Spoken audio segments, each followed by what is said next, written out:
دی blood line پڑھنا، یعنی انشاءاللہ ضرور. اس کا جسٹ یہ ہے کہ آدم علیہ السلام کے 2 بیٹے تھے جو آپس میں جنہوں نے جو ہے وہ جنگ کی تھی.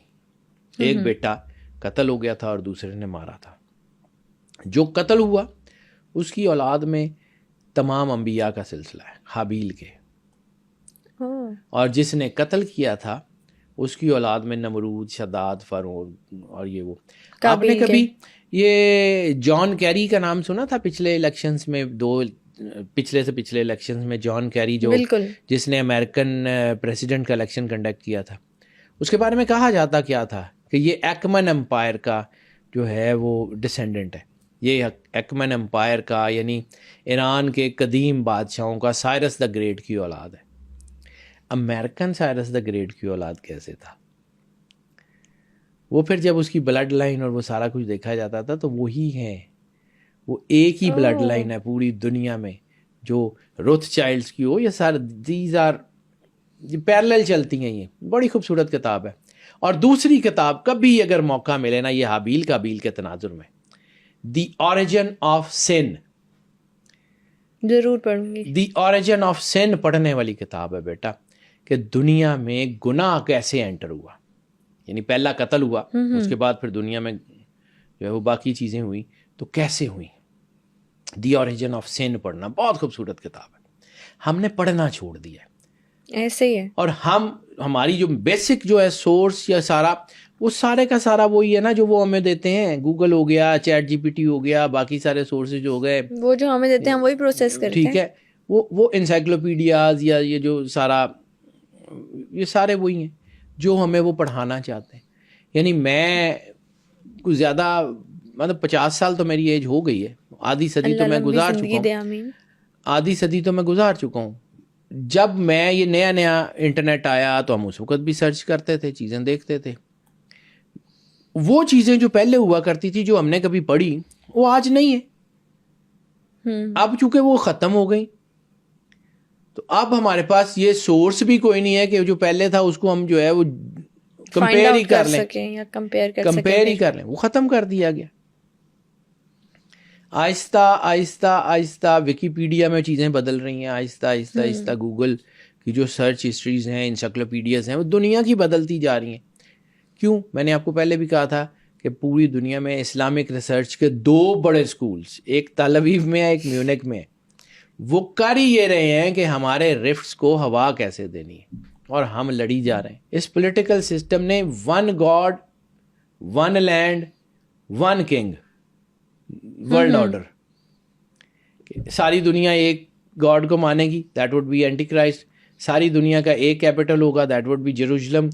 ساری دنیا کا ایک کنگ ہوگا، that would be antichrist. اسی کے لیے تو کام کر رہے ہیں، نائٹ ٹیمپلر سے لے کے لوسیفیرینز تک، اسی کے لیے تو کام ہو رہا ہے. اور کس کے لیے ہو رہا ہے؟ بالکل ٹھیک ہو گیا. ابھی سر آپ نے بات کی کہ ساری دنیا ایک جو ہے گاڈ کو ماننے کی بات کر رہے ہیں، ایک ہی جو اینٹی کرائسٹ کی بات کر رہے ہیں. تو اگر ہم اس پر بات کریں کہ جو ڈفرینٹ ریلیجنس ہیں جیسے ہندوازم، اسلام، جوڈازم اور اینٹی کرائسٹ، ان میں اینڈ ٹائم کی پروفیسیز پہ کیونکہ ہم بات کر رہے ہیں تو ان تینوں مذاہب میں اینڈ ٹائم کی کون کون سی پروفیسیز سیم ہے؟ بیٹا جیسے میں نے عرض کیا کہ بہت ساری سیم ہے، بہت ساری. لیکن چونکہ ہمارے ساتھ پرابلم یہ ہوا کہ ہماری کتابوں کو بدلنا شروع ہو چکے ہیں. ان کو میں نے آپ کو کہا کہ ہمیں نہیں پتا. یعنی آپ کو ایک ہسٹری کی ایک ڈاکومنٹ کی طرف لے کے جاتا ہوں میں، بالکل کلیئر کٹ یہ پڑھی ہوئی ہے. اب لوگوں کو لگتا ہے کہ نہیں یار یہ کیا ہو گیا. میں نے آپ کو کہا تھا کہ ہمارے یہاں سے بہت سارے مینوسکرپٹس کو جہازوں پہ لاد کے جو ہے وہ رائل میوزیم انگلینڈ میں رکھا گیا تھا. 2 جہاز یہاں سے گئے تھے اور ایک جہاز ان میں سے سمندر میں ڈوب گیا تھا اور وہ سارے مینوسکرپٹس ضائع ہو گئے تھے. ایک خاص قسم کے مینوسکرپٹس جو ہیں وہ لنڈن پہنچ گئے اور ایک خاص قسم کے سارے مینوسکرپٹس سمندر میں ڈوب گئے. اس کے بعد برٹش گورنمنٹ نے ہماری کتابیں، لائبریریاں جو ہیں وہ اس کو آپ سمجھ لیں کہ وہاں سے کتابیں ہماری خاص طور پہ ریلیجس کتابیں غائب کرنا شروع کی. میں آپ کو صرف ایک کرونالوجی دیتا ہوں، کچھ لوگ مانیں یا نہ مانیں مجھے اس سے سروکار نہیں ہے، لیکن میں آپ کو ایک کرونالوجی دیتا ہوں. مسلمانوں کی سب سے بڑی اینٹی 1906 میں بنی مسلم لیگ، آل انڈیا مسلم لیگ. میں صرف انڈو پاک کی بات کروں. 1906 میں آل انڈیا مسلم لیگ بنتی ہے. ٹھیک ہے.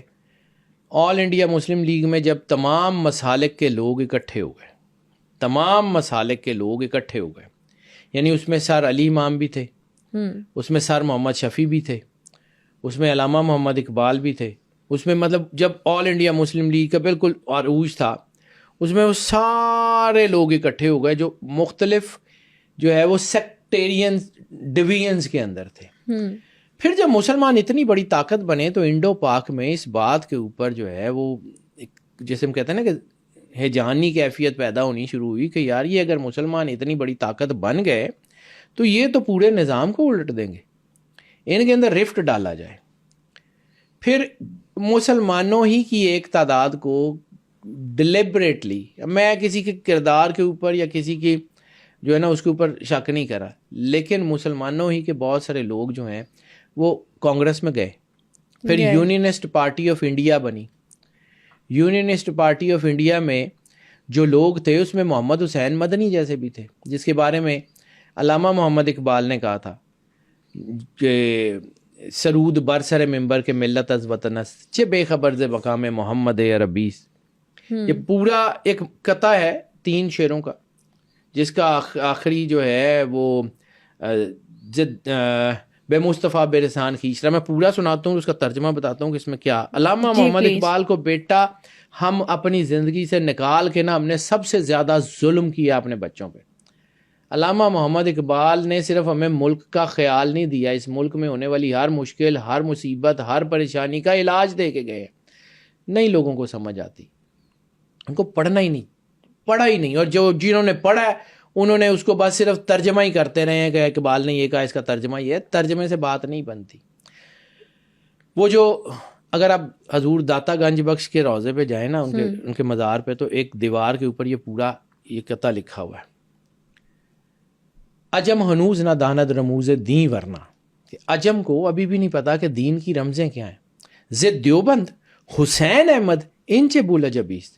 کہ دیوبند جیسے بڑے مدرسے سے حسین احمد مدنی جیسے مولوی پیدا ہوں گے، اس سے بڑی عجیب بات کیا. انچ بولا جبیست، کہ عجیب چیزوں سے بھی سب سے بڑی، اس سے بڑی اور عجیب چیز کیا ہوگی. سرود برسر ممبر کے ملت از وطن است. کہ وہ ممبر پہ کھڑے ہو، سرودن کہتے ہیں گانے کو، سرود برسر ممبر کے ملت از وطن است، کہ وہ ممبر پہ کھڑے ہو کے یہ گاتا ہے کہ مسلمانوں کی ملت کی پہچان وطن سے ہے، انڈیا سے ہے. چے بے خبر سے مقام محمد عربی، کہ سرور انبیاء سرکار ختمی مرتبت بادشاہ کونین صلی اللہ علیہ وآلہ وسلم کے مقام سے کتنا بے خبر ہے. اور اب جو کنکلوژن کا شعر ہے جو ہمیں اکثر سنایا جاتا ہے: بے مصطفیٰ بے رسان خیشرا کہ دین ہماؤست. کہ اپنے آپ کو رسالت مآب سرور انبیاء صلی اللہ علیہ وآلہ وسلم کی ذات تک پہنچاؤ، کہ دین صرف اور صرف رسالت مآب سرور انبیاء صلی اللہ علیہ وآلہ وسلم کی ذات ہے. دین ہماؤست، دین صرف اور صرف ہوا. اگر بے او نہ رسیدی، اور اگر آپ رسالت مآب تک نہیں پہنچ سکتے، اپنے آپ کو وہاں تک نہیں پہنچا سکتے، اگر بے او نہ رسیدی تمام ابو لہبیس، کہ جو کچھ بھی آپ کر لیں وہ ابو لہب ہی ہے. علامہ محمد اقبال بیٹا کہاں اس کو کریں گے. یہ یونینسٹ پارٹی میں ایسے لوگ تھے جن کے بارے میں علامہ صاحب کا یہ خیال تھا. میں نہیں کہہ رہا لوگ ان کے حمایتی بھی ہوں گے، میرے پاس بھی مطلب، لیکن کچھ لوگوں کا خیال تھا کہ مسلمان جو ہیں ان کی آئیڈینٹی ان کے وطن سے ہوتی ہے. جبکہ سرور انبیاء سرکار ختمی مرتبت نے فرمایا تھا کہ مسلمان ایک ملت ہیں، وہ دنیا کے کسی کونے میں بھی ہوں. جیسے طارق بن زیاد نے جب کشتیاں جلائیں تھیں اسپین میں، تو اس نے کہا تھا کہ ہر ملک ہمارا ملک ہے، جس کا ترجمہ علامہ صاحب کو کہاں چھوڑیں گے آپ. ہر ملک ملک ماست کے ملک خدائے ماست. ہر ملک ہمارا ملک ہے کہ ہمارے خدا کا ملک ہے. ہر ملک ہمارا ملک ہے کیونکہ ہمارے خدا کا ملک ہے. تو ہم تو بیٹا مسلمان ایک ملت تھے، کسی ایک ملک میں تو بٹے ہوئے نہیں تھے. اس وقت امپیریلزم نے کیا کیا کہ ہمیں وطنیت میں بانٹا، کہ جی پہلے انڈیا میں ہم انڈین نظام یونینسٹ پارٹی آف انڈیا بنی.